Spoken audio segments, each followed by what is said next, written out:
জি, আমরা ছিলাম ববি হাজ্জাজ, আপনার কাছে জানতে চেয়েছিলাম যে এই যে আমরা গত 15-16 বছরের যে দুর্নীতি লুটতরাজ দেখেছি, এই যে 24-এর আকাঙ্ক্ষা, গণঅভ্যুত্থানের আকাঙ্ক্ষা, সেখানে কিন্তু এই বাংলাদেশ আর তা দেখতে চায় না, তরুণরা সেটা দেখতে চায় না।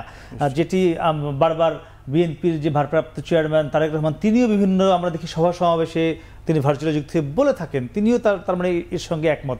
কিন্তু আমি জানতে চাচ্ছি, যারা ক্ষমতায় আসবেন আগামীতে, নিশ্চয়ই ক্ষমতাতে আসবেন, ভোট হবে, তারা কি এই আকাঙ্ক্ষা ধরে রাখতে পারবে? তরুণদের কি মনে হয়? ফার্স্ট অ্যান্ড ফরমোস্ট এটা শুধু তরুণদের আকাঙ্ক্ষা না, এটা বলাটা ভুল হবে, সবার আকাঙ্ক্ষা ভাই করাপশন ফ্রি বাংলাদেশ। মানে এটার সাথে বয়সের সম্পর্ক নেই, যে একটা 50-60 বছরের, মানে না আমাদের 50 পার হয়ে গেছে, ওনাদের 60 পার হয়ে গেছে, তাহলে আমরা কি করাপশন আলা বাংলাদেশ চাই? সো এটা মানে কোনো বয়সের আকাঙ্ক্ষা না, এটা জনগণ, মানে পুরো জনগণের আকাঙ্ক্ষা করাপশন ফ্রি বাংলাদেশ। এখন সিস্টেম্যাটিক্যালি করাপশন অনেক জায়গায় ঢুকানো হয়েছে।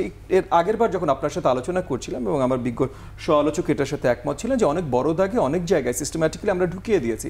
যেমন আমার বিজ্ঞ সহ-আলোচক উনি ট্রান্সপারেন্সি ইন্টারন্যাশনালের উনি বলছিলেন যে ট্রেডের থেকে যে আমাদের এই যে লুটটা হয় মানে সাইফন্ড হয়ে যায়, বিদেশে পাচার, মানে বিদেশে টাকা চলে যায়, এইটা কেন হয়? হওয়ার তো কারণ আছে। মানে আমরা কেন দেশে ভালো ইনভেস্টমেন্ট দেখি না? দেশে ইনভেস্টমেন্ট ভালো, স্পেশালি এটা সবচেয়ে বেশি, উনি হয়তো অ্যাড করতে পারবেন পরে, বাট বড় দাগে এই যে ট্রেড থেকেও যে আপনার টাকা বাইরে পাচার, এটা বড় দাগে আমরা গত 15 বছরই দেখছি।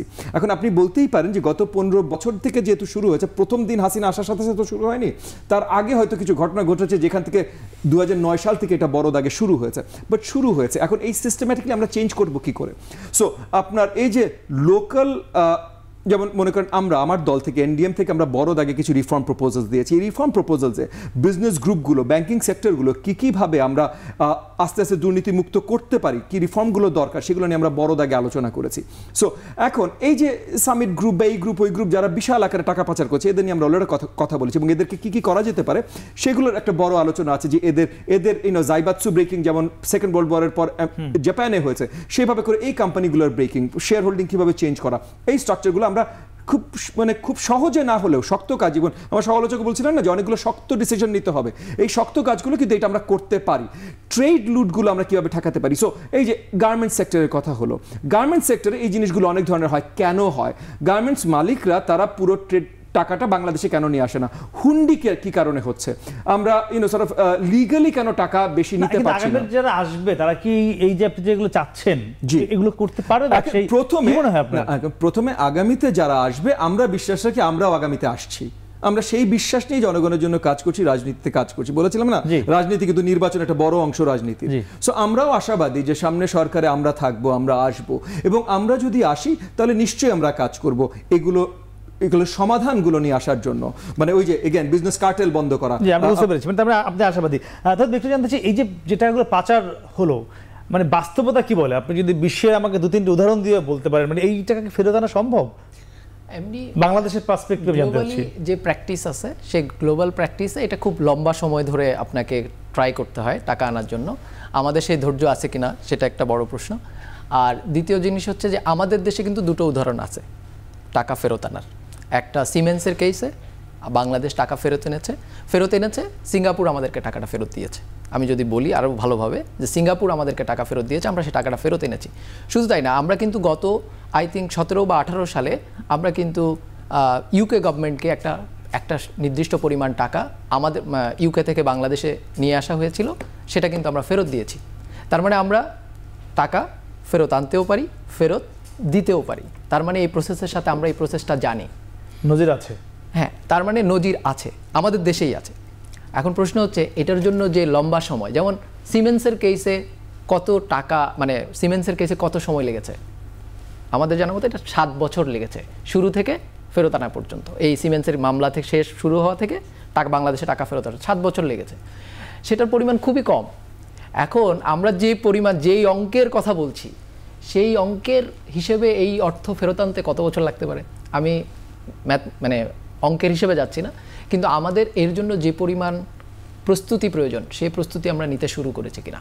প্রথম কথা হচ্ছে যে আমার এখানে প্রমাণ করতে হবে যে এই টাকাটা যেই দেশে গিয়েছে, যেমন আমরা বেশ কিছু উদাহরণ জানি, সেই দেশগুলোতে প্রমাণ করতে হবে যে এই টাকাটা আমার এখান থেকে আপনার ওখানে গিয়েছে। তারপরে এইখানে যেমন মামলা হতে হবে, সেই মামলা প্রমাণ বিচারিক কোর্টের প্রসেস সম্পন্ন করে আমাকে কিন্তু ওই কোর্টে ওই জুরিসডিকশনে গিয়ে আবার সেটা প্রমাণ করতে হবে, বা অ্যাটলিস্ট বলতে হবে যে এটা ইল গটেন মানি, ওই দেশে অন্যায়ভাবে চলে গিয়েছে। সেই প্রসেস সম্পন্ন করার জন্য যে সময়, যে রাজনৈতিক ইচ্ছা, যে সিস্টেম, যে প্রস্তুতি, যে দক্ষতা, যে আমার যে আইনি যে মানে অ্যারেঞ্জমেন্ট, এইটা আমরা এখনও শুরু করেছি কিনা এটা নিয়ে আমার যথেষ্ট সন্দেহ আছে, কারণ আমরা এখনও এক্সপ্লোরেটরি মুডে আছি। বুঝতে পেরেছি, কিছু সন্দেহের বিষয় কিছু রয়েছে প্রস্তুতি নিয়ে। আরেকটা উদাহরণ দেই, সেটা হচ্ছে গ্লোবালি কিন্তু যেসব টাকা পাচার হয়ে যায় তার মাত্র, আমি হতাশ করার জন্য বলছি না, আমাদের অনেকে বলছেন যে ফেরত নিয়ে আসবেন, কিন্তু গ্লোবাল প্র্যাকটিসে 1% মাত্র অর্থ গ্লোবালি ফেরত আসে। হতাশ করার জন্য না বললেও খুবই হতাশাজনক ব্যাপার এটি। সঞ্জয় দুদু, একটু জানতে চাই, মানে আমরা এই ইউনূস সরকার আসার পরেও, অন্তর্বর্তীকালীন সরকার আসার পরেও দেখেছি যেভাবে পুলিশ ফাংশন করছে না, আমরা দেখছি সচিবালয়ের বা যারা আমরা রয়েছে তারাও ফাংশন করছে না। আমি সেটা যাচ্ছি না কেন, আর তোমার যেভাবে আমাদের রন্ধ্রে রন্ধ্রে দুর্নীতি ঢুকেছে বাংলাদেশের প্রত্যেকটি মানুষের, এই 16 কোটি মানুষের, সেখান থেকে কি মনে হয় যে একে তো টাকা ফিরিয়ে আনতে পারার, উনি বলছিলেন যে 1% নজির আছে পুরো দুনিয়াতে গ্লোবালি, সেখানে এই যে অর্থনীতির যে ধস, কিভাবে সম্ভব হবে এখান থেকে মোকাবেলা করা? একজন ইউনূস তো আমাদের আছে, বিশ্ব যাকে চিনে, জি চিনে না, তো এটা বাংলাদেশের প্রোডাক্ট তো নাকি বিশ্বের প্রোডাক্ট? না, অবশ্যই বাংলাদেশের। তাহলে আপনি আস্থা, বিশ্বাস এগুলো হারাচ্ছেন কেন? একজন জিয়া রহমান তো আছে, যে রাজনীতিবিদরা স্বাধীনতা ডিক্লেয়ার না করলেও একজন মেজর পড়তে পারে। এই ধরনের ঘটনাগুলো আপনাকে বিশ্বাস করতে হবে যে এখন 72 থেকে এই যে 52 বছরের ভিতরে অনেক দক্ষ, অনেক প্রগতিশীল, অনেক জানা বোঝা মানুষ ইতিমধ্যে আমাদের তৈরি হয়েছে, তাদেরকে ব্যবহার করতে হবে। আপনি যদি মনে করেন আমি আর আমার মামু এছাড়া আর কিছু নাই, তাহলে কিন্তু হবে না। আমি টাকাগুলো, ওই যে তৌহিদ সাহেব যেটা বলছেন, যে সত্যিকারের দক্ষ বিষয়টি ব্যবহার করতে পারলে, মানে সারা বিশ্ব থেকে 1% আনা সম্ভব হয়েছে, হোয়াই নট?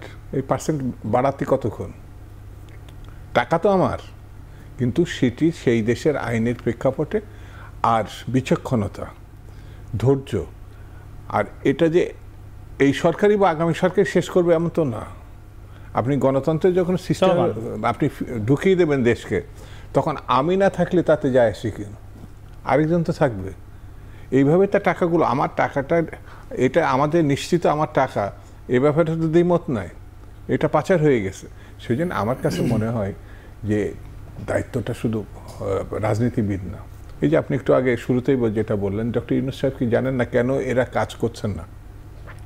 4 মাস হয়ে গেছে তো, কে খারাপ কে ভালো এতটুকু তো জানা বোঝার আমাদের কারণ আছে।